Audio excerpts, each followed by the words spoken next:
കിടന്നുറങ്ങുന്നുണ്ട്.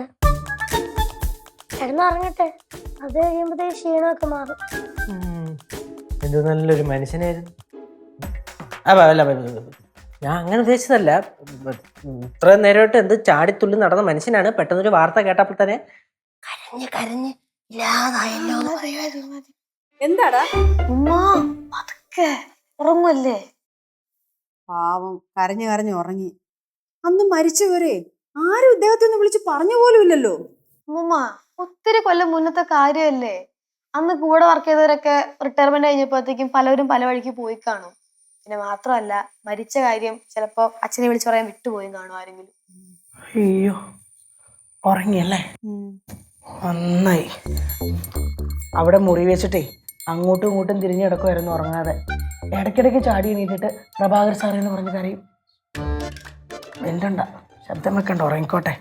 എങ്ങാനും കണ്ണു തുറന്നാൽ വീണ്ടും പ്രഭാകർ സാറേ എന്ന് പറഞ്ഞ് കരച്ചിൽ തുടങ്ങും. അല്ല, ഇതിപ്പം ഫുഡൊന്നും കഴിച്ചിട്ടില്ലല്ലോ. ഇങ്ങനെ തന്നെ കടന്നു കഴിഞ്ഞാൽ കുറച്ചാകുമ്പോ നമ്മളിരുന്ന് കരയേണ്ട വരും.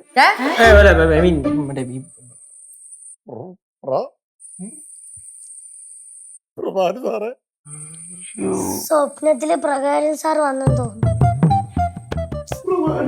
അയ്യോ, കുഴപ്പത്തച്ചോ കുഴപ്പത്തച്ചോ എണീക്കേ സാറേ, നമുക്ക് ഡ്യൂട്ടിക്ക് പോട്ടെ സാറേ. സാറ് താഴ്ത്താ മതി, ഞാൻ പോസ്റ്റേ കയറിക്കോളാം സാറേ. പോവാ സാറേ. കുഴപ്പത്തച്ചോ കുഴപ്പത്തച്ചോ. നിങ്ങളൊക്കെ എന്താ ഇവിടെ? നിങ്ങൾക്ക് എന്താ പറ്റിയത്? ഞങ്ങൾക്കല്ല, നിങ്ങൾക്ക് എന്താ പറ്റിയത്?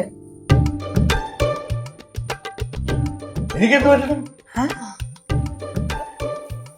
ഞാൻ പറയാം. അച്ഛാ, ഞാൻ ഒരു കാര്യം പറയാം. അച്ഛൻ ശ്രദ്ധിച്ചു കേക്കണം. അച്ഛൻ ഇങ്ങനെ തളർന്നിരുന്നിട്ട് കാര്യമില്ല. മനുഷ്യരാവുമ്പോ ഒരു സമയത്തും അങ്ങ് പോവും. അപ്പൊ നമ്മൾ എന്ത് ചെയ്യണം? അതിനെങ്ങ് ഉൾക്കൊള്ളണം.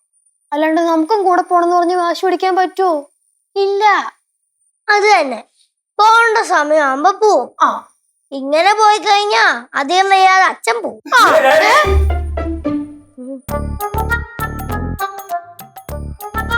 നിങ്ങൾക്ക് എല്ലാവർക്കും ഒരു കാര്യം അറിയും. എന്റെ പ്രഭാകരൻ സാറ് മരിക്കുന്നതിന് മുമ്പ് ഒരു വാക്ക് എന്നോട് പറയാണ്, ജനാർദ്ദന നീയും കൂടെ എന്റെ കൂടെ പോരുന്നോന്ന് ചോദിച്ചാൽ ഞാനെല്ലാം വിട്ടെറിഞ്ഞിട്ട് ഞാൻ എന്റെ സാറിന്റെ കൂടെ പോയാനെ. അത്രയ്ക്ക് ഇഷ്ടോടെ എനിക്ക് ആ മനുഷ്യനെ, അത്രയ്ക്ക് തങ്കപ്പെട്ട മനുഷ്യനായിരുന്നു. അച്ഛാ, ഞാൻ പറഞ്ഞു ടൂറിന് പോയതല്ലാന്ന്. அது அப்படிதாங்க, நல்லவங்களை எல்லாம் சீக்கிரம் கடவுள் கூப்பிடுவாரு. എന്ത് ചീക്രം കൂപ്പിട്ടെന്നാ ഈ പറയുന്നേ? ചേട്ടൻ റിട്ടയർഡ് ആവുന്നതിന് 7 വർഷം മുന്നേ ഈ പറഞ്ഞ പ്രഭാകരൻ സാർ റിട്ടയർഡായി. അത് കഴിഞ്ഞിട്ട് ചേട്ടൻ റിട്ടയർഡ് ആയി കഴിഞ്ഞിട്ട് ഒരു 3-4 വർഷം ഇവർ തമ്മിൽ കോണ്ടാക്ട് ഉണ്ടായിരുന്നു. അത് കഴിഞ്ഞിട്ട് പിന്നെ ഇങ്ങോട്ട് വിളിച്ചിട്ടുമില്ല, പറഞ്ഞിട്ടുമില്ല, സംസാരിച്ചിട്ടുമില്ല. ഇതൊന്നും കാണാനിട്ടാണ് ഇപ്പൊ മരിച്ചെന്ന് പറഞ്ഞപ്പം ഇങ്ങനെ കിടന്ന് ഷോ ഓഫ് കാണിക്കുന്നത്. പിന്നല്ലാണ്ട് വിളിച്ചില്ലെങ്കിലും ആ മനുഷ്യൻ എവിടെയോ ജീവിച്ചിരിപ്പുണ്ടെന്ന് കരുതിയിട്ടാണ് ഞാൻ ഇത്രയും കാലം ജീവിച്ചിരുന്നത്. നിനക്കറിയോ, ആഴ്ചയിൽ ഒരു ദിവസമെങ്കിലും ആ മനുഷ്യനെ ഞാൻ ഓർക്കുമായിരുന്നു.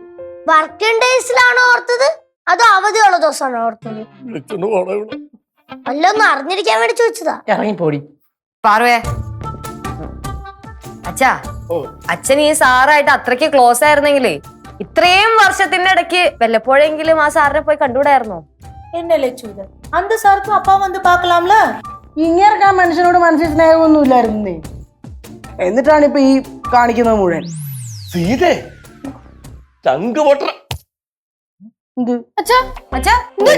നെഞ്ചു വേദനിക്കുന്ന പോലെ പോലെയല്ലേ ഉള്ളൂ, അപ്പൊ കുഴപ്പമില്ല. പ്രഭാകരൻ സാറേ, എന്റെ പ്രഭാകരൻ സാറേ, എന്റെ പ്രഭാകരൻ സാറേ. നെഞ്ചേനെന്ന് പറഞ്ഞിട്ട് എന്തോന്ന് ഇവിടെ പിടിച്ചേക്കുന്നേ? അതിന് നെഞ്ചേനല്ല, ഒരു കുളത്തിപ്പിടുത്തോളൂ. നിങ്ങൾ എനിക്ക് ഇത്തിരി സ്വസ്ഥത തരുമോ? മാറി